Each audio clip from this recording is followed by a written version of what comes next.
Tulipokuwa tumekomea katika episode ya 4 ni mara baada ya kumshuhudia bidada akiwa anawasiliana na Mwamba Sang, asijue kwamba huyu mtu ndiye ambaye anamuuzaga kwa kila hatua ambayo yeye anaipiga. Basi ile anamaliza tu mawasiliano, moja kwa moja maafanda wakawa na timba pale katika eneo la hospitali, na hakuwa mwingine alikuwa ni yule mwamba anayefahamika kama Chogeng, na akaanza kumwambia jamaa kwamba kwa nini uliweza kutumia bunduki kuweza kuwashambulia askari wa Korea Kaskazini wakati wanapambana na spy kutokea Korea ya Kusini. Kwa lugha nyepesi, wewe ni mwaini na mtu ambaye ni muasi wa nchi yako. Lakini Captain akapinga mashtaka yale na kusema kwamba yeye alikuwa akimlinda mpenzi wake ambaye alikuwa anashambuliwa na wanajeshi wa nchi yake, kwa hiyo lazima ana wajibu wa kumlinda mpenzi wake katika hali zote. Na mwamba Chogeng akaagiza maofisa kumkamata jamaa kwani ana kesi ya kwenda kujibu. Lakini ghafla tu wakati huo mkuu wa majeshi alikuwa anaingia ndani ya hospitali. Haraka sana hawa Vinyamkela ikabidi kuweza kupisha kwa sababu huyu mkuu anatakiwa kuongea na huyu mgonjwa. Mzee huku ndani anafoka sana, anamwambia mwanae, ni kwa nini hao wanajeshi wanataka kukuchukua? Umefanya kosa gani wewe? Lakini mtoto wake aongee. Sasa wakati huo mama yake na bidada Sodang, yani kwa maana ya mama mkwe, alikuwa ametimba katika maeneo ya hospitali. Alisikitika sana kugundua kwamba jamaa alikuwa amepata majeraha kutokana na mapigano ya kijeshi. Mama mtu akashauri kwamba huyu mtoto aache kabisa kazi hiyo ya ujeshi kwa sababu mwisho wa siku binti yake atakuja kuwa mjane baadaye kutokana na hii kazi hii. Lakini bidada Sodani akati anaangalia nguo za mwamba ndo akagundua kwamba kuna kokopa hivi kameweza kushonewa katika nguo yake. Akasubiri kwanza wazazi waweze kuondoka, kisha akaanza kumpiga mwamba maswali na akamwambia kwamba ina maana huyu msichana ndio alikuwa anakuangalia hapa hospitalini, si ndio? Mwamba akasema ukweli ni kwamba anampenda sana bidada Seli, licha ya kwamba bado nitakuoa tu wewe. Bidada alilalamika sana, akasema hivi unanichukuliaje? Yani unaniona kama mimi ni kipande cha karatasi ambacho unaweza ukaniokota ukanitupa? Yani sasa hivi huwezi ukanipenda kwa sababu huyu mwanamke yupo, kwa hiyo akiondoka ndo utaanza kunipenda, au sio? Vyovyote utakavyoona wewe ni sawa, endelea kufanya hivyo hivyo. Bidada akawa ameondoka kwa hasira. Sasa bidada bado anaendelea kuwasiliana na Mwamba Sajung na akaweza kukutana mpaka katika nyumba ya Mwamba. Akawa anamuuliza, vipi umeweza kuwasiliana na familia yangu? Mwamba akawa anasema ndio, nimeweza kuwasiliana hata na babako, amesema anakusubiria kwa hamu sana uweze kurudi nchini kwenu. Lakini kumbe Mwamba anachokiongea ni tofauti kabisa, kwani huku upande wa pili baba mtu alikuwa akitangaza kifo cha mwanae rasmi. Kwa sababu kama kutafuta wametafuta sana kila sehemu, wamejaribu kuagiza mpaka vikosi vya uokoaji, lakini bado hawajaweza kufanikiwa hata kukuta mwili wa bidada. Mpaka hapo wakawa wamekata tamaa na kuamini kwamba bidada atakuwa ameweza kuliwa na wanyama. Tukirudi Korea Kaskazini, mama mtu anazidi kumhamasisha binti yake kuolewa haraka sana na yule msoja, kwa sababu ni kwamba anatokea katika familia ya watu ambao wana vyeo vikubwa sana jeshini. Basi bwana bidada Soden akaendelea kuchagua nguo za kuweza kuvaa. Sasa tukirudi huko hospitalini, Mwamba ameamka kutokea usingizini na anagundua kwamba bidada Seri hayupo. Ikabidi kupiga simu haraka sana kutaka kujua bidada atakuwa ameelekea wapi. Basi wakaangalia katika CCTV kamera wakagundua kwamba Mwamba Sang alikuja hapa na akamchukua bidada. Kukagua plate number, ni plate number ya gari ambayo inatumika kwenye mapokezi. Na Mwamba bila kupoteza wakati, moja kwa moja akavaa nguo licha ya kwamba alikuwa anaumwa, akaendelea kutoka pale nje hospitali. Ghafla tu akakutana na bidada Sodang. Akawa anamuuliza, "Wewe unatoka unaelekea wapi? Alafu huyo bidada Seri ni nani yako?" Mwamba akaeleza ukweli wa moyoni mwake mote kwamba huyu bidada ndio ninayempenda kwa sasa na siko tayari kuweza kumpoteza katika maisha yangu, kwa sababu katika historia ya maisha yangu nimewahi kupoteza ndugu zangu wengi sana katika ajali moja. Kuanzia siku hiyo niliapa kwamba mtu yote ambaye nitakuja kumpenda nitamlinda mpaka hatua yangu ya mwisho. Niko tayari huyu bidada kumsimamia mpaka arudi nchini kwake salama. Hapo ndio moyo wangu utakwenda kuridhika. Bidada Soden akasema kwamba kama wewe uko tayari kupoteza kila kitu kwa ajili ya kumlinda huyo bidada, basi na mwenyewe niko tayari kupoteza kila kitu kwa ajili ya kukulinda wewe. Nitajua nini ambacho nitakwenda kukifanya.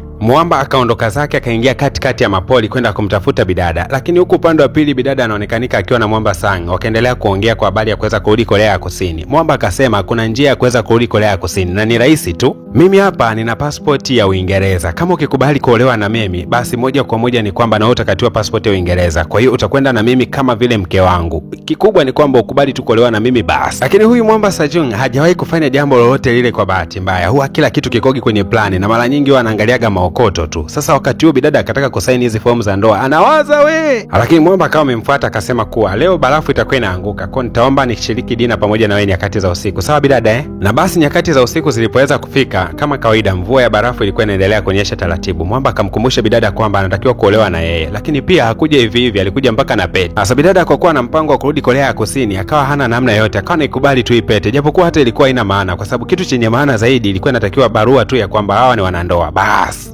Captain Jang tayari alikuwa amefika katika huu mjengo. Kwanza akapita katika eneo fulani bila generator akaweza kuzima umeme. Watu wakabaki wanashangaa, mbona umeme umezima, kuna shida gani? Kumbe Mwamba alitumia hii fursa ya giza kuanza kuwatembezea kichapo walinzi wote katika hii nyumba. Na kwa kuwa jamaa alikuwa na majeraha ya risasi, wakati anaendelea kupigana, mlinzi mmoja akaweza kumwangusha. Bidada akataka kuikimbilia kwenda kutoa msaada, lakini Mwamba akamwambia acha kabisa, usiende kutoa msaada. Na Mwamba akasema kama ukiendelea kumng'ang'ania huyo jamaa, niamini mimi kwamba hautowahi kutoka Korea Kaskazini hata siku moja. Lakini kitu kibaya zaidi ni kwamba utakuwa unamuingiza jamaa katika hatari kila siku, na kila anapozidi kukulinda wewe ndivyo anavyoingia katika shida yeye. Kwa hiyo kama uko tayari Mwamba aendelee kupitia matatizo, basi endelea kuwa jirani naye kila siku. Bidada alipoyasikia maneno kweli kabisa aliingia ndani ya mtima wake, akajikuta tu anatoka nje na kuanza kumfokea jamaa. Kwa nini umenifuata huko? Ulitakiwa uwe hospitali unaendelea kuugua, lakini wewe unazidi kunifuatafuata huko. Kwani kama unajiingiza katika matatizo? Mwamba akasema, nilikuja kukufuata wewe nikiamini kabisa utakuwa unanisubiri. Bidada akasema, mimi nikusubiri wewe? Wala nilikuwa sikusubiria wewe. Mimi hapa nimekubali kuolewa na Sang-hyuk na ndio ambaye atakwenda kunioa sasa hivi. Mwamba kweli kutazama katika kidole cha bidada hakuamini macho yake. Bidada alikuwa amevalia pete.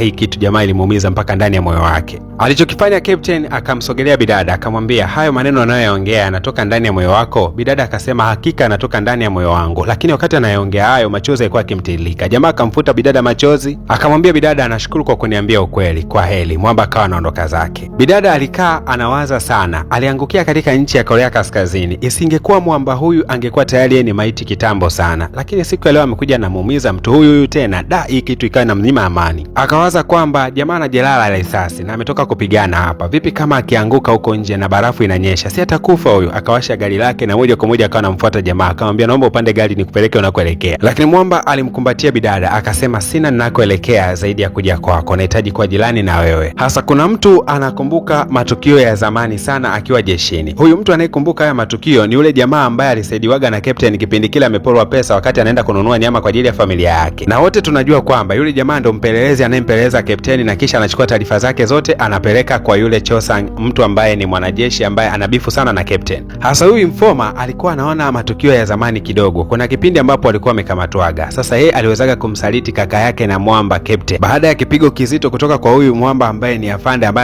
anamtumikisha, akataja location wapi kaka yake na Captain alipo. Kwa kaka yake na Captain akaweza kuuliwa. Kwa hiyo mtu aliyekuwa ameweza kumua kaka yake na Captain ndio huyu afande ambaye anamwandamanga sana Captain mpaka sasa hivi. Na Captain hajui kabisa kwamba huyu mtu ndo alihusika katika kumua kaka yake. Yeye anajuaga kaka yake alifariki kutokana na ajali tu. Hasa Mwamba akiangalia kwamba kila wakati anamsalitiki Captain, lakini Captain amekuwa anamtendea mema kila wakati. Siku ya leo nyakati za usiku akawa anamwambia mke wake kwamba najisikia hatia sana kwa sababu Captain ananisaidia sana, lakini huwa anamtendea ubaya. Mke wake akamshauri kila wakati atakapokuwa akipigiwa simu na yule mkuu wa kituo, basi wage anampa taarifa za uongo. Basi Mwamba akakubali kutendea haki ushauri wa mke wake. Basi kweli kabisa kesho yake yule Mwamba akawa anapiga simu, nataka kujua Captain wapi alipo kwa sasa hivi. Lakini Mwamba kadanganya akasema Captain yuko vijijini sana. Kumbe Captain alikuwa yuko hapa mjini. Na Mwamba Captain alipoweza kufika katika kile kijiji chao na bidada Seli, basi wakaanza kupiga story hapa. Bidada alikuwa amewalika wale wakina mama majirani zake, wakawa wanamuuliza ulikuwa wapi rafiki yetu? Bidada kama kawaida akasema alikuwa katika operation za kijeshi, lakini amekuja na zawadi kibao kwa ajili yao. Akaichomoa pete aliyokuwa amevishwa katika eneo lake la mkono, akaenda kuiuza sokoni. Akasema hiyo pete inagharimu kama milioni 5. Mwamba akasema ni kweli pete ni ya gharama, lakini mimi pesa nilizonazo hapa ni kama 200,000 tu. Basi bidada akawa amenongonezwa kidogo na akaambiwa kwamba unaonaje akupe hiyo 200,000 alionayo, lakini akupe na hizo saa za kiume nyingi hapa tukawapelekea zawadi ya ume zetu. Kweli bana,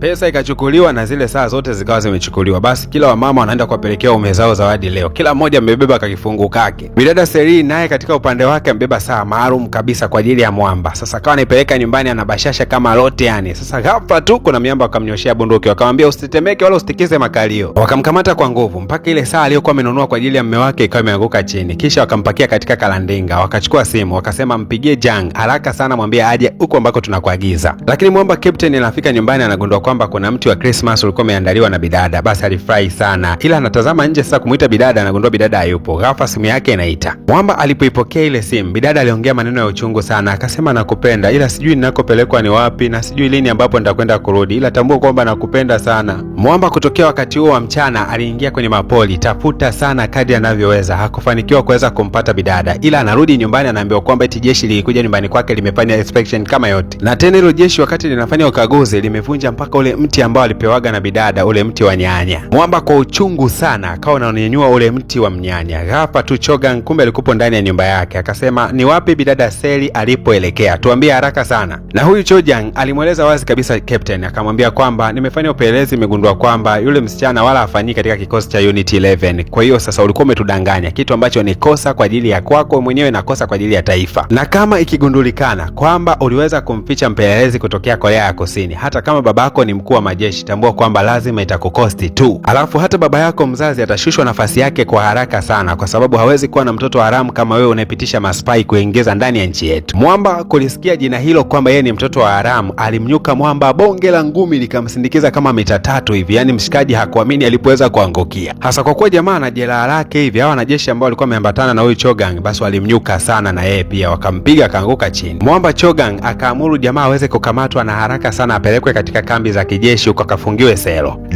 Mambo yanazidi kuwa mabaya na mambo yanazidi kuchangamka. Tukutane katika episodi ya 6. Rikapi yetu bila shaka itakuwa na mambo mengi mazuri. Je, bidada atafanikiwa kurudi Korea ya Kusini? Hii movie imechezwa katika uhalisia mwingi sana. Kiufupi ni kwamba hizi nchi mbili zina uadui mkubwa, na ni kweli kabisa ukifanikiwa kutoka Korea ya Kusini ukiingia Korea ya Kaskazini ni hatari sana. Ulikuwa na mimi naitwa DJ Po na hii ni PVP Media Max. Kama bado hujagusa alama ya kusubscribe, fanya hivyo kwa sababu hapa ni Bandika Bandua.